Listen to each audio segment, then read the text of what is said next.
உலகெங்கும் வாழுகிற தமிழ் உறவுகள் யாவருக்கும் என்றும் எடப்பாடியார் யூடியூப் சேனல் வாயிலாக நாஞ்சில் டொமினிக் எனது இதயம் கனிந்த வாழ்த்துக்களையும் வணக்கங்களையும் தெரிவித்துக் கொள்வதில் நான் மட்டற்ற மகிழ்ச்சி அடைகிறேன்.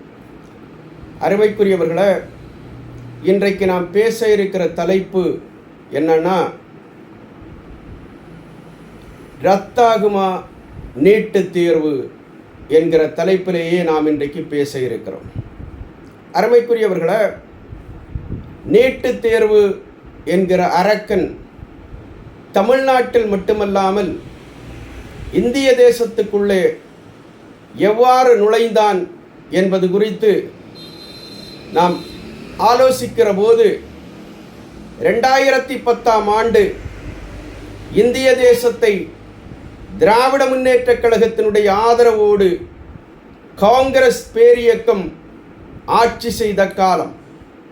மன்மோகன் சிங் இந்த தேசத்தினுடைய பிரதமர், இந்த தேசத்தினுடைய சுகாதாரத்துறையினுடைய அமைச்சர், மரியாதைக்குரிய ஹானரபிள் குலாம் நபி ஆசாத் அவர்கள். சுகாதாரத்துறையினுடைய மத்திய இணையமைச்சர் யாருன்னா, தமிழ்நாட்டை ஆண்ட திராவிட முன்னேற்றக் கழகத்தை சார்ந்த மதிப்பிற்குரிய மாண்புமிகு காந்திராஜன் அவர்கள். ஆக குலாம் நபி ஆசாத் அவர்களும் காந்திராஜன் அவர்களும் சேர்ந்து தான் நீட்டு தேர்வுக்கான மசோதாவை இந்திய நாடாளுமன்றத்திலே தாக்கல் செய்தார்கள் என்கிற வரலாறை நாட்டு மக்கள் மறந்து போவதற்கு இல்லை. அன்றைக்கு தமிழ்நாட்டை ஆண்ட திராவிட முன்னேற்றக் கழகத்தினுடைய தலைவர் மதிப்பிற்குரிய கருணாநிதி அவர்கள் நினைத்திருந்தால் அந்த நீட்டு தேர்வுக்கான மசோதாவை நாடாளுமன்றத்திலே கொண்டு வருவதற்கு முன்னரே தடுத்து நிறுத்தி இருக்க முடியும். ஆனால் நாடாண்ட முதலமைச்சர் கருணாநிதியை பொறுத்தமட்டில் அவர் வளம் கொளிக்கிற இலாக்காக்களை அடம்பிடித்து கேட்டு பெறுவதில் காட்டிய அந்த முனைப்பை, மக்களை பாதிக்கிற, மாணவர்களை பாதிக்கிற இந்த நீட்டு தேர்வு விவகாரத்திலே அவர் காட்டுவதற்கு தவறி போய்விட்டார் என்பதை காலம் மறந்து விடுவதற்கு தயாராக இல்லை.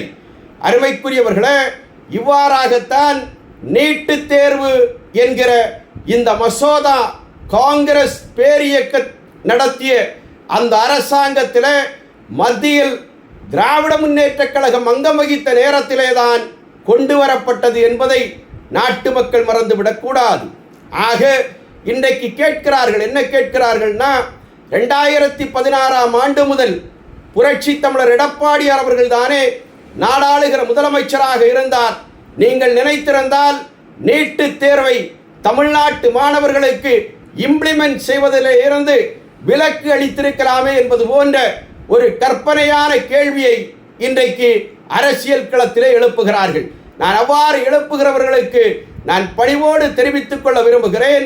இது தேசம் தழுவி எடுக்கப்பட்ட ஒரு முடிவு, நாடாளுமன்றத்தில் சட்டம் நிறைவேற்றி கொண்டு வரப்பட்ட ஒரு முடிவு. அந்த முடிவை ஒரு மாநில முதலமைச்சர் ஏற்க முடியாது என்று சொல்லி நிராகரிப்பதற்கான வழி இல்லை. ஏன்னா சுப்ரீம் கோர்ட் சொல்லுகிறது. சுப்ரீம் கோர்ட் சொன்னதற்கு பிறகு மாநில அரசாங்கம் அதை அமுல்படுத்தாமல் செயல்படுத்தாமல் இருப்பதற்கான வாய்ப்பு இல்லை. ஆனால் நாடாண்ட முதலமைச்சராக இருந்த மரியாதைக்குரிய புரட்சி தமிழர் எடப்பாடியார் அவர்கள் நாட்டு மக்களுக்காக சிந்தித்தார்கள். இந்த நாட்டில் இருக்கிற மாணவ சமுதாயத்துக்காக சிந்தித்தார்.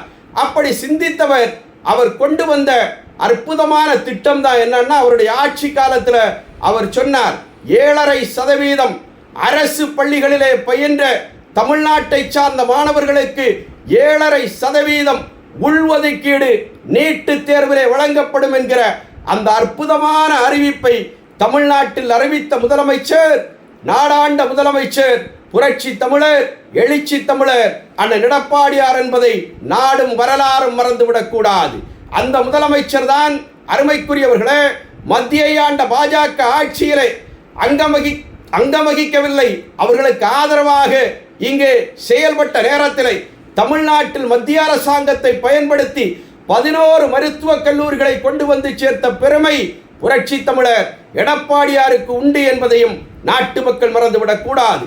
ஆக 11 மருத்துவக் கல்லூரிகளை தமிழ்நாட்டு மாணவர்களுடைய நலனுக்காக தமிழ்நாட்டுக்கு கொண்டு வந்து சேர்த்த அதிமுகவுடைய அரசாங்கம், புரட்சி தமிழர் எடப்பாடியார் அவர்கள், அருமைக்குரியவர்களே, இந்த 7.5% உள்ஒதுக்கீடு மூலமாக இன்றைக்கு தமிழ்நாட்டிலே சாதாரண குடிசை வீட்டிலே வாழுகிற அந்த பாமர மக்கள், விவசாய கூலி தொழிலாளிகள், ஆட்டோ ரிக்ஷா ஓட்டுகிறவர்கள், ஆக இப்படிப்பட்ட குடிசை வீட்டில் வாழுகிற குப்பனும் சுப்பனுடைய மகன் கூட இன்றைக்கு மருத்துவக் கல்லூரிகளை பார்க்க முடியும், மருத்துவக் கல்லூரிகளிலே அவர்கள் படிக்க முடியும் என்கிற ஒரு நிலையை தமிழ்நாட்டில் உருவாக்கி தந்த பெருமை நாடாண்ட முதலமைச்சர் புரட்சி தமிழர் எடப்பாடியாரை சேரும் என்பதை நாட்டு மக்கள் மறந்துவிடக் கூடாது. ஆக அந்த 7.5% இடஒதுக்கீட்டிலே தான் மக்கள் மறந்துவிடக் கூடாது. இன்றைக்கு கிட்டத்தட்ட 900 மாணவர்கள் ஆண்டு ஒன்றுக்கு மருத்துவ கல்லூரிகளிலே இதன் மூலமாக சேர்ந்து பயிலுகிற அந்த அற்புதமான காரியம் இன்றைக்கு தமிழ்நாட்டில் நடந்து கொண்டிருக்கிறது என்று சொன்னால் அதற்கு முழுக்க முழுக்க காரணம் அதிமுக அரசாங்கமும் நாடாண்ட முதலமைச்சர் புரட்சி தமிழர் அண்ணன் எடப்பாடியார் அவர்களும் தான் என்பதை நாட்டு மக்கள் மறந்துவிடக் கூடாது. ஆக இந்த நிலையிலே தான் அருமைக்குரியவர்களே 2021 சட்டமன்ற பொதுத் தேர்தல் அறிவிக்கப்படுகிறது. சட்டமன்ற பொதுத் தேர்தலில் நாட்டு மக்களை சந்தித்த திராவிட முன்னேற்ற கழகம் அவர்கள் வெளியிட்ட அந்த எலெக்ஷன் மேனிஃபெஸ்டோ, தேர்தல் அறிக்கையின் மூலமாக பல்வேறு அறிவிப்புகளை நாட்டு மக்களுக்கு தந்தார்கள், பல்வேறு உத்தரவாதங்களை நாட்டு மக்களுக்கு தந்தார்கள். அப்படி அவர்கள் தேர்தல் அறிக்கையிலே தந்த முதன்மையான ஒரு உத்தரவாதம் தான் என்னன்னா, அந்த தேர்தல் அறிக்கையிலே அவர்கள் சொன்னார்கள் என்னன்னா, நாங்கள் ஆட்சி அதிகாரத்துக்கு வந்தால் நீட்டு தேர்வை முழுமையாக ரத்து செய்து தருவோம் என்று சொன்னார்கள். அருமைக்குரியவர்களே, திராவிட முன்னேற்ற கழகம் ஆட்சி அதிகாரத்துக்கு வந்தது. இன்றைக்கு நீட்டு தேர்வு ரத்து செய்யப்பட்டிருக்கிறதா என்று கேட்டால் கிடையாது. இன்னும் திராவிட முன்னேற்ற கழகம் தேர்தல் அறிக்கையிலே சொன்ன காரியத்தை தேர்தல் பிரச்சார களத்துக்கு வந்த திராவிட முன்னேற்ற கழகத்துடைய முதலமைச்சர் மு.க. ஸ்டாலின் அவர்களுடைய மகனாக இருக்கிற மரியாதைக்குரிய உதயநிதி அவர்களிடத்தில் நாட்டு மக்கள் பத்திரிகையாளர்கள் கேட்ட நேரத்தில் அவர் பகிரங்கமாக சொன்னார் என்னன்னா, எங்க அப்பா சொல்லி இருக்கார் நீட்டு தேர்வை ரத்து செய்வோம்னு, நாங்கள் ஆட்சிக்கு வந்தால் நீட்டு தேர்வை ரத்து செய்வோம், அதற்கான சூட்சமும் எங்களிடத்தில் இருக்கிறது, அந்த ரகசியம் எங்களுக்கு தான் தெரியும், அந்த ரகசியத்தை இப்போது உங்களோடு பகிர்ந்து கொள்வதற்கு நாங்கள் தயாராக இல்லை.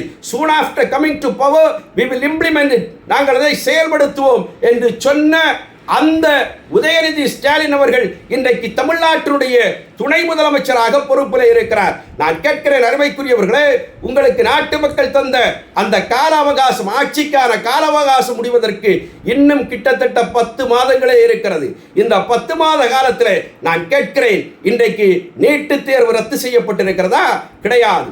ஆட்சிக்கு வந்த திராவிட முன்னேற்ற கழகம் நாட்டு மக்களை ஏமாற்றுகிறது. என்ன சொல்றாங்கன்னா, நாங்கள் சட்டமன்றத்தில் தீர்மானம் கொண்டு வருகிறோம். எத்தனையோ அரசாங்கங்கள் சட்டமன்றத்தில் தீர்மானங்களை கொண்டு வந்தது, அப்போதெல்லாம் எதிர்த்த நீங்கள் இன்றைக்கு நீட்டு தேர்வை நாங்கள் ஆட்சிக்கு வந்தால் ரத்து செய்வோம் என்று சொன்ன திமுக, இன்றைக்கு ஆட்சி அதிகாரத்தில் இருக்கிற திமுக, நாங்கள் மீண்டும் சட்டமன்றத்தில் தீர்மானம் கொண்டு வருகிறோம், மத்திய அரசாங்கத்துக்கு கடிதம் எழுதுகிறோம், நாங்கள் மக்களிடத்தில் நீட்டுக்கு எதிராக கையெழுத்து இயக்கம் நடத்துகிறோம் என்றெல்லாம் சொல்லி இந்த நாட்டு மக்களை ஏமாற்றுகிற முயற்சியிலே இன்றைக்கு திராவிட முன்னேற்ற கழக அரசாங்கம் ஈடுபட்டு கொண்டிருக்கிறது.